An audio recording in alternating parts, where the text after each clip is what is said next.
Estamos agora entrando na última hora do nosso Encontro Mulheres, com você aqui na Imagem da Cidade, agradecendo muito essa companhia especial, sempre às quartas-feiras, também as reprises ao longo da semana. Como é bom ter você aí do outro lado, nos prestigiando, aguardando também por esse início da programação com o nosso encontro e com certeza também recebendo aqui os assuntos colocados em evidência na nossa programação.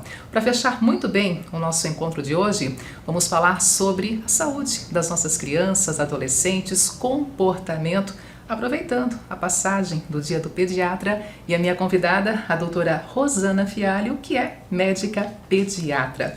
Doutora Rosana, seja muito bem-vinda aqui à nossa TV Galega. Aproveitando, parabéns por essa profissão, para você e para todos os pediatras que nos acompanham também. E é um prazer te receber aqui na Imagem da Cidade. Obrigada, Denise. Muito obrigada pelo convite e por esse dia, a gente poder comemorar aqui com vocês. Pois é, e a nossa intenção justamente é trazê-la aqui no nosso estúdio para poder falar um pouquinho mais sobre essa profissão e mais do que isso, esse contato com a família, que para muitas famílias, inclusive, doutora, começa antes mesmo da chegada do bebê, esse momento também de conhecer, de conversar com o pediatra, né?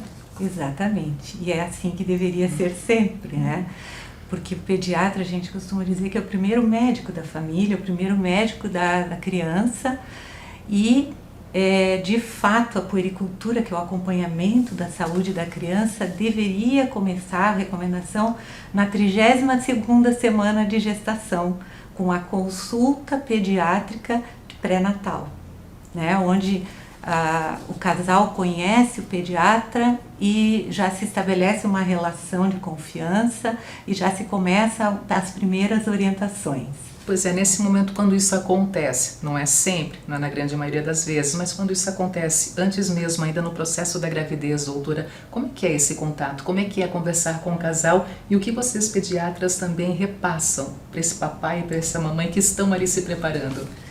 A gente tenta acalmá-los e principalmente trazer informações, conhecer o que está acontecendo, né? Se a gente já tem alguma patologia, alguma informação do pré-natal. Na maioria das vezes, graças a Deus, não é esse o caso, mas cabem orientações já nesse momento, né?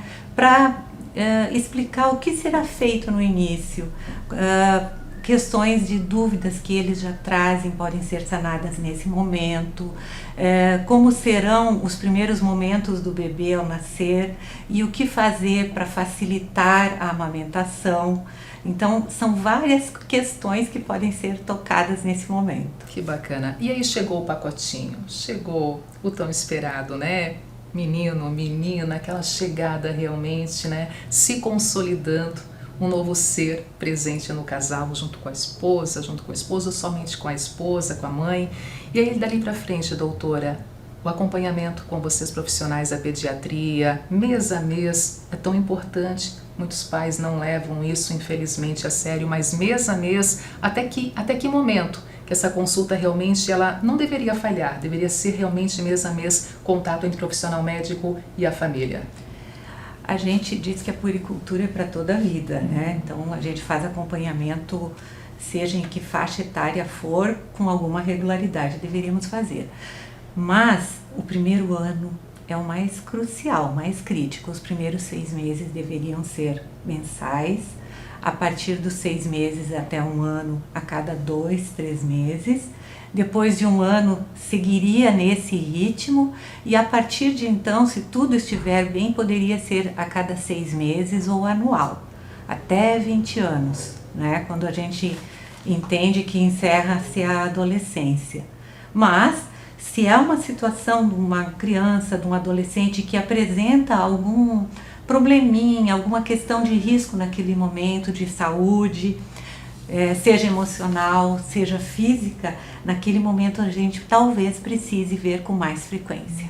E aí o médico daquele paciente, daquela criança, que estabelece esse ritmo, essa frequência de consultas.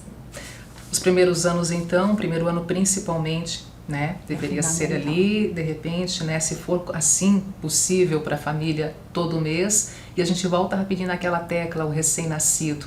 os exames que são feitos naquele momento da chegada e depois a questão também da importância do teste do pezinho, que agora teve recentemente uma modificação, ele está um pouco mais amplo para justamente conseguir, se for assim necessário, detectar mais doenças, né, doutora, que é tão importante esse acompanhamento já desde o início de algumas patologias, algumas complicações que podem também estar presentes ali na vida daquela criança, né? Sim, e a gente vê que a medicina vai evoluindo, a gente vai ampliando o leque, né, de exames. São exames de triagem, Denise, são exames que a gente faz quando a criança está bem, porque essas doenças, elas demoram a manifestar os sintomas, quando talvez já existem situações irremediáveis. Então, doenças metabólicas que a gente detectando precocemente no teste do pezinho, a gente pode intervir sem que isso vá trazer alguma complicação tardia, né? E realmente ampliou o leque, mas também fazemos outros testes no recém-nascido. Tem o teste do olhinho, né, que a gente também procura detectar problemas que podem ser bem graves, né? Dos olhos, doenças sérias que podem passar despercebidas, o teste da orelhinha, que é da audição, né? E tem teste do coração para detectar cardiopatias congênitas, teste da linguinha, se vai interferir com a amamentação, a língua um pouco presa, enfim. Temos uma série de exames que cada vez mais a gente está atuando para cuidar dessa criança da melhor maneira possível. A amamentação, doutora Rosana, líquido precioso, não é à toa que agora em agosto vivemos um mês do Agosto Dourado que justamente leva ao encontro realmente a importância que é o leite materno para a criança, para a mãe também, mas mais do que isso, para o desenvolvimento dessa criança. E você faz parte também, né, do nosso orgulhoso banco de leite humano aqui na nossa cidade. E como é bom, como é importante uma cidade contar com um espaço como esse para ensinar, para ajudar e para receber tantas mães, principalmente aquelas mães que têm dúvidas desse momento, né, doutora? Exatamente. Então a gente trabalha lá com uma equipe multiprofissional que atende todo tipo de dificuldade na amamentação, de dúvida e até os casos de quem ainda não está amamentando. Então, gestantes que desejam amamentar, que querem dicas, podem agendar com a gente lá. A gente tem uma equipe que está sempre se disponibilizando e com isso o que a gente objetiva é ter mais saúde, né? Porque a amamentação é uma das poucas ações em saúde que conseguem atender a várias questões, inclusive melhorando os índices de amamentação, a gente consegue melhorar a saúde do adulto, né? De reduzir doenças não transmissíveis do adulto, né? Como obesidade, pressão alta, diabetes. É realmente muito importante e necessário que as mães persistam, né, doutora? Muitas mães acabam desistindo, de repente, nos primeiros obstáculos. Não é fácil, a gente sabe que não é fácil realmente, né, dar o peito, amamentar. Muitos obstáculos sim aparecerão, mas que persistam. E muitas vezes, quando isso não for realmente possibilitado, que também não se sintam aquelas mães muito culpadas, eu não consegui dar porque eu fui incapaz. Não, tem situações que realmente não é possível. Mas tira a dúvida, vai ali no banco de leite humano, conversa com vocês profissionais para realmente buscar essa rede de apoio, né? Exatamente. É isso, dissesse tudo. A gente precisa entender que cada coisa no seu lugar. E existem dificuldades, existem problemas que surgem e nós também atendemos, né, essas questões e às vezes não há possibilidade, mas, né, o que importa é o vínculo, o amor com a criança, o cuidado, e isso a gente tem em primeiro lugar.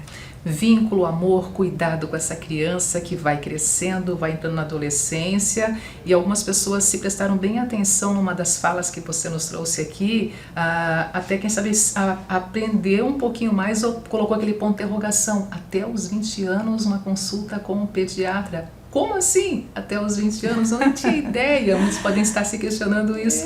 Mas sim, é possível até os 20 anos estar então com vocês no consultório pediátrico? É possível. Segundo a Organização Mundial da Saúde, a adolescência é dos 10 aos 20.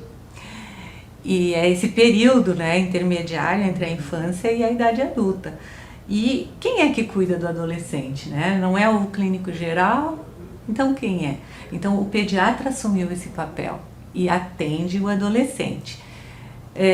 Mas também tem que se respeitar, né? Tem que entender que parte da iniciativa da família e do próprio adolescente, que talvez já não se sinta mais à vontade com o pediatra. Mas eu tenho que te confessar que eu acompanho muitos que começaram comigo recém-nascidos e que já passaram dos 20 e que gostariam de continuar com a gente. O pediatra acaba criando essa raiz com os seus pacientes e com os familiares, que é legal, é bacana, porque essa relação médico-paciente contribui para o cuidado com saúde, né? Mas a gente entende que na medida em que o adolescente começa já a ter uma vida de adulto, né? Já fazer escolhas no sentido da conjugalidade, da vida sexual, ele já começa a mudar de clínico, já passa a ser atendido por outros médicos. Rapidamente, doutora, nessa fase da adolescência, nós pais precisamos ficar atentos a quais sinais, quais situações que de repente pode trazer uma complicação, é um motivo a mais, né, realmente de estar com vocês profissionais, isso envolvendo meninos e meninas. A gente está muito preocupado hoje com as questões emocionais, né? E às vezes a gente percebe isso, muito isolamento, dificuldades de cumprir os seus afazeres, tarefas escolares, questões de sono. Então, adolescentes que não dormem, que vão dormir muito tarde, que estão muito ligados à atividade digital. Então, a atividade digital hoje é uma grande dificuldade, vamos dizer, uma melhoria que tivemos e a gente cada vez ganha mais com a tecnologia, mas temos que aprender a lidar com a tecnologia. E então um adolescente que se refugia demais na tecnologia pode ser um sinal de que alguma coisa está acontecendo, que ele precisa de mais atenção. E como todo mundo tão ocupado, muitas vezes as famílias não estão tão envolvidas, não estão tão próximas e o adolescente pode ser o sintoma, pode trazer essas questões. Mas existem outras questões, né? Dificuldade, baixa autoestima, dificuldade de se relacionar com os amigos, crescimento, né? Muito preocupante hoje a questão de não estou crescendo como os meus pares, como os meus colegas. E aí vem uma série de coisas que a gente poderia falar um tempo. Por isso a importância de consultar, de ir ao encontro de um profissional da área médica e ao mesmo tempo tirar essas dúvidas, trazer esclarecimentos para casa e cuidar da saúde, que é fundamental, né, doutora? Exatamente. Cuidar da saúde é olhar o integral desse indivíduo antes que ele adoeça, né? Então essas consultas não são quando ele tem um problema, né? Quando a criança, o indivíduo tem um problema, é antes disso. Doutora Rosana, foi muito bom te receber aqui. Mais uma vez, parabéns pela passagem do Dia do Pediatra e, ao mesmo tempo, obrigada por estar conosco com essa pauta tão bacana, voltada a toda a família. Obrigada, tá? Eu que agradeço. Gente, assim nós terminamos o nosso encontro de hoje. Obrigada também a todos que nos acompanharam até aqui nesse cenário novo, a nossa nova casa aqui no programa Mulheres. Aos nossos patrocinadores, também aquele abraço todo especial, especialmente a loja Maria Tereza Moda Mulher, que segue com as promoções, segue com uma grande liquidação, uma grande promoção de inverno, em pleno inverno. Vale a pena conferir ali pessoalmente na rua Floriano Peixoto, bem na região central do Blumenau, e claro, nas redes sociais também acompanhando as novidades que chegam sempre na loja Maria Tereza Moda Mulher. Forte abraço a todos, fiquem com Deus e até a próxima oportunidade, o nosso encontro aqui na TV Galega, Mulheres sempre com você. Até lá!